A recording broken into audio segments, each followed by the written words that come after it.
തിങ്കളാഴ്ച നിലമ്പൂർ ഉപതെരഞ്ഞെടുപ്പ് ഫലം വരുമ്പോൾ ആ തെരഞ്ഞെടുപ്പ് ഫലം ടെലിവിഷനിൽ മനസമാധാനത്തോടെ ഇരുന്ന് കാണുന്ന ഒരേ ഒരാൾ മിക്കവാറും PV അൻവർ മാത്രമായിരിക്കും.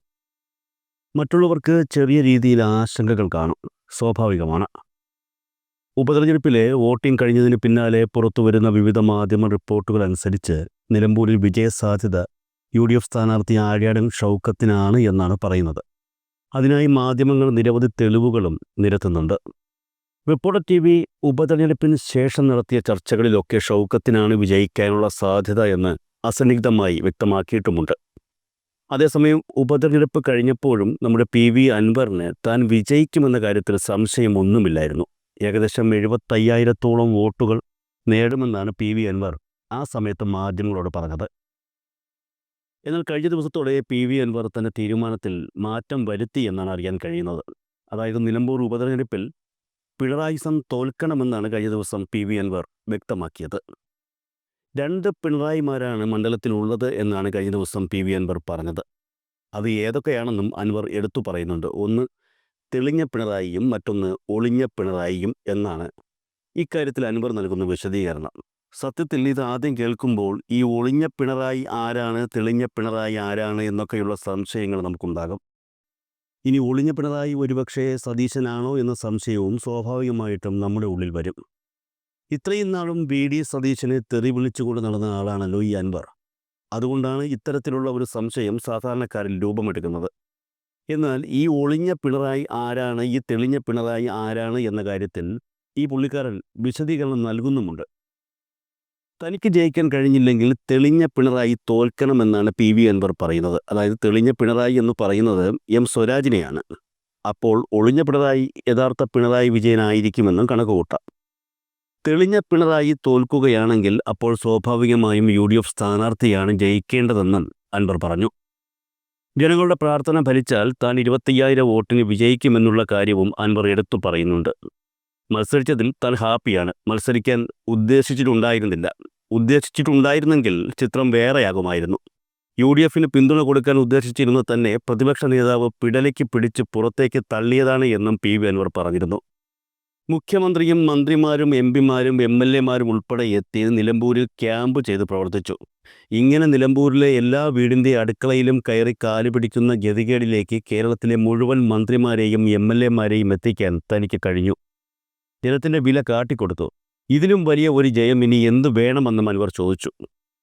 ഇത് നല്ലൊരു ഇതാണ് കേട്ടോ. അതായത് പുള്ളി പറഞ്ഞു വരുന്നത് താൻ MLA സ്ഥാനം രാജിവെച്ചത് കൊണ്ടാണ് മന്ത്രിമാർ നിലമ്പൂരിൽ എത്തിയത് എന്നാണ്. മന്ത്രിമാരെ നിലമ്പൂരിൽ എത്തിക്കാൻ വേണ്ടി MLA സ്ഥാനം രാജിവെച്ച വ്യക്തി എന്ന ബഹുമതി ഇനി മുതൽ PV അൻവറിനായിരിക്കും എന്നുള്ള കാര്യം ഉറപ്പായി. ഇത്തവണ സഹോദരിമാരും അമ്മമാരുമാണ് തനിക്ക് ഏറ്റവും കൂടുതൽ വോട്ട് ചെയ്തതെന്നും PV അൻവർ പറഞ്ഞു. എന്തൊക്കെ കണക്കുകളാണോ എന്തോ, വായിൽ തോന്നിയത് കോതയ്ക്ക് പാട്ട്. ആർക്കും വിശദീകരണവും കൊടുക്കണ്ട, ആരോടും കണക്കും ബോധിപ്പിക്കേണ്ട, സുഖജീവിതം. ഈ സാഹചര്യത്തിലാണ് കേരള കോൺഗ്രസ് നേതാവ് AH ഹഫീസിൻ്റെ ഒരു തെരഞ്ഞെടുപ്പ് വിശകലന പോസ്റ്റ് ശ്രദ്ധയിൽപ്പെടുന്നത്.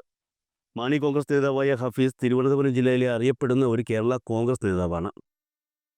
പോൾ ചെയ്ത വോട്ടുകളെ അടിസ്ഥാനമാക്കിക്കൊണ്ടുള്ള വിലയിരുത്തലാണ് ഹഫീസ് നടത്തിയിരിക്കുന്നത്. എന്നാൽ അതേസമയം കഴിഞ്ഞ ദിവസം റിപ്പോർട്ടർ TVയിൽ മാധ്യമപ്രവർത്തകനായ അരുൺകുമാർ നടത്തിയ ചർച്ചയിൽ നിലമ്പൂരിലെ ജനഹിതം UDF സ്ഥാനാർത്ഥിക്ക് അനുകൂലമായിരിക്കുമെന്ന് വ്യക്തമാക്കുകയുണ്ടായി. ഈ വാദത്തിനെയും ഹഫീസ് തൻ്റെ ഡാറ്റകൾ വെച്ച് പ്രതിരോധിക്കുന്നുണ്ട്. നിലമ്പൂരിൽ ആര് ജയിക്കും എന്ന ചോദ്യത്തിന് ഉത്തരമായി കണക്കുകളുടെ വിലയിരുത്തൽ എന്താണെന്ന് അറിയുന്നതിന് മുൻപ് മറ്റൊരു കാര്യം കൂടി അറിയേണ്ടതുണ്ട്. UDF അനുകൂല വികാരം നിലമ്പൂരിൽ വലിയ രീതിയിൽ വർക്ക് ചെയ്തുവെന്നാണ് അരുൺകുമാർ കഴിഞ്ഞ ദിവസം റിപ്പോർട്ടർ TVയിലൂടെ വ്യക്തമാക്കിയത്. എന്നാൽ ഇക്കാര്യത്തിൽ തൻ്റെ വാദങ്ങൾ മുന്നോട്ട് വച്ച് ഹഫീസ് ഇതിനെ പ്രതിരോധിക്കുന്നുണ്ട്. അരുൺകുമാറിൻ്റെ വാദങ്ങളെ ശക്തമായ മറുവാദങ്ങൾ കൊണ്ട് പ്രതിരോധിക്കുന്ന ഹഫീസ് എന്തുകൊണ്ട് ഇടതുപക്ഷം വിജയിക്കുമെന്നുള്ളതിന് കാരണമായി തൻ്റെ വാദങ്ങൾ നിരത്തുന്നുണ്ട്. ആദ്യമായി റിപ്പോർട്ടർ TVയിൽ പറഞ്ഞ ഐക്യജനാധിപത്യ മുന്നണി വിജയിക്കാനുള്ള കാരണങ്ങൾക്ക് ഹഫീസ് നൽകുന്ന മറുപടി നമുക്ക് നോക്കാം. ഫേസ്ബുക്കിലൂടെയാണ് ഹഫീസ് അരുൺകുമാറിന് മറുപടി എഴുതിയിരിക്കുന്നത്. റിപ്പോർട്ടർ ചാനലിലെ ഡോക്ടർ അരുണിനെ തിരുത്താൻ ഞാൻ ആളല്ല എന്ന് പറഞ്ഞുകൊണ്ടാണ് ഹഫീസ് തൻ്റെ വാദങ്ങൾ ആരംഭിക്കുന്നത്. നിലമ്പൂർ ഉപതെരഞ്ഞെടുപ്പിൽ അതായത് അരുൺകുമാർ നടത്തിയ വിശകലനമാണ് ഇപ്പോൾ പരാജയഭീതിയിൽ മുങ്ങി നിൽക്കുന്ന UDFൻ്റെ ആത്മവിശ്വാസമെന്നും ഹഫീസ് ചൂണ്ടിക്കാണിക്കുന്നു. ഇത് നീർക്കുമിള പോലെ 23-ാം തീയതി ഉച്ചയോടെ ഇല്ലാതെയാകുമെങ്കിലും സത്യാവസ്ഥ അരുണിന് നേരത്തെ തന്നെ മനസ്സിലാക്കാൻ വേണ്ടി താനിത് കുറിക്കുന്നതെന്നും ഹഫീസ് പറയുന്നുണ്ട്. PV അൻവർ പിടിക്കുന്ന വോട്ടുകൾ ഇടതുപക്ഷത്തിൻ്റേതാണ് എന്നാണ് അദ്ദേഹം UDFന് അനുകൂലമായി കാണുന്ന ഒരു പ്രധാന ഘടകമായി പറയുന്നത്. അതിലെത്ര വാസ്തവമുണ്ട്? കഴിഞ്ഞ 9 വർഷക്കാലം ഇടതുപക്ഷ MLA എന്ന നിലയിൽ ഇടതുപക്ഷത്തിൻ്റെ ജനപ്രതിനിധികളും ഇടതുപക്ഷ പ്രവർത്തകരുമാണ് PV അൻവറുമായി അടുത്ത ബന്ധം പുലർത്തിയിരുന്നത്. അതുകൊണ്ട് അവർ CPMന് ചെയ്യേണ്ട വോട്ടുകൾ അൻവറിന് ചെയ്യുമെന്നാണ് അരുൺകുമാർ പറയുന്നത്. 9 വർഷമായി നിലമ്പൂരിലെ ഇടതുപക്ഷ നേതാക്കന്മാരും ജനപ്രതിനിധികളും പാർട്ടി കേഡർമാരും ഒക്കെയായി അടുത്ത ബന്ധം ഉണ്ടായിരുന്ന ആളായിരുന്നു PV അൻവർ എന്ന കാര്യത്തിൽ തർക്കമൊന്നുമില്ല. പക്ഷെ PV അൻവറിനെ മാറ്റി നിർത്താൻ ഇടതുപക്ഷ നേതൃത്വം തീരുമാനിച്ചപ്പോൾ പിന്നീട് സംഭവിച്ചത് എന്താണ് എന്നുള്ള കാര്യമാണ് ഹഫീസ് ചോദിക്കുന്നത്. അന്ന് ബഹുമാനപ്പെട്ട കേരളത്തിലെ മുഖ്യമന്ത്രി പിണറായി വിജയൻ്റെ പത്രസമ്മേളനം കഴിഞ്ഞ് അടുത്ത നിമിഷം തന്നെ PV അൻവറിനെതിരെ ഏറ്റവും ശക്തമായ പ്രതിഷേധ പ്രകടനം നടന്നത് നിലമ്പൂരിലാണ്. കഴിഞ്ഞില്ല. അദ്ദേഹം പാർട്ടി വിട്ടു പോയപ്പോൾ നിലമ്പൂർ നിയോജക മണ്ഡലത്തിലുള്ള പാർട്ടിയുടെ ഏതെങ്കിലും ഒരു സംസ്ഥാന കമ്മിറ്റി അംഗമോ ജില്ലാ കമ്മിറ്റി അംഗമോ ഏരിയ കമ്മിറ്റി അംഗമോ ലോക്കൽ കമ്മിറ്റി അംഗമോ ബ്രാഞ്ച് കമ്മിറ്റി അംഗമോ പോഷക സംഘടനാ പ്രവർത്തകരോ എന്തിന് പാർട്ടിയുടെ ഒരു ഗ്രൂപ്പ് മെമ്പർ പോലും പോയില്ല എന്നുള്ളതും ഹഫീസ് ചൂണ്ടിക്കാണിക്കൂ. അങ്ങനെയുള്ള ഒരാളെ എങ്ങനെയാണ് പാർട്ടിയുടെ ജനപ്രതിനിധികൾ സഹായിക്കുന്നത് എന്ന് അരുൺകുമാർ വ്യക്തമാക്കണമെന്നും ഹഫീസ് ആവശ്യപ്പെടുന്നുണ്ട്. മാത്രമല്ല, ഇത്രയും നാളത്തെ വിശാലമായ മാധ്യമ പ്രവർത്തനം കൊണ്ട് CPM എന്ന രാഷ്ട്രീയ പാർട്ടിയെയും അതിൻ്റെ പ്രവർത്തികളെയും പഠിക്കാൻ അരുണിന് കഴിഞ്ഞിട്ടില്ല എന്നുള്ളതാണ് ഏറ്റവും വേദനാജനകമെന്നും ഹഫീസ് ചൂണ്ടിക്കാട്ടുന്നുണ്ട്. മാത്രമല്ല, ഈ ഉപതെരഞ്ഞെടുപ്പിൽ നിലമ്പൂരിൽ UDFന് എതിരായിട്ടുള്ള ഘടകങ്ങളും ഹഫീസ് ചൂണ്ടിക്കാട്ടുന്നുണ്ട്. സ്ഥാനാർത്ഥി നിർണയത്തിൽ DCC പ്രസിഡന്റ് ജോയിക്ക് പണി കൊടുത്തത് മുതലാണ് UDFന് എതിരായിട്ടുള്ള ഘടകങ്ങളുടെ ആരംഭം കുറിച്ചത് എന്നുള്ളത് നമ്മൾ കണ്ടു.